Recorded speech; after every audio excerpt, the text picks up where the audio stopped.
noloshaan oo kale aniga kuma noolaan karo wax iga lum inaan dib u soo ceshtaayaan doonayaa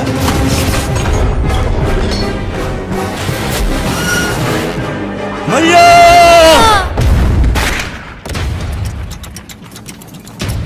mashiinadan isku wada egyihiin laakiin aniga waxaan rabaa mashiin cusub inaan soo saaro hay ma shaqaynayo haa sax wuu shaqaynayaa macnaheeda haddii qof si dhab uu ku jeclaan lahaa ka waran daacad uu ku ahaan lahaa ma xafida laheeno waan ku salaamay aniga jecel diyaar uma yihi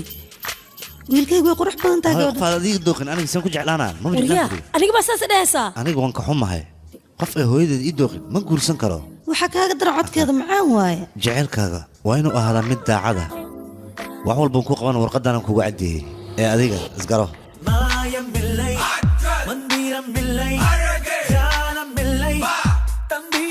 baba kula yaabanayo waxaan dhan sidee ku samay aniga run ahaantii makaanig ayaan ahay marwe bini'aadanka wax walba way samaysan karaan si walbay horumar u gaaraan aniga hoosteeda kama tegi karaan meelahan wax ka fiirsanaa hadduu cunugeenu dilaayaase 8 9 8 7 6 5 4 3 2 filimkani waxaa lagu taashay studio Fantoche Mogadishu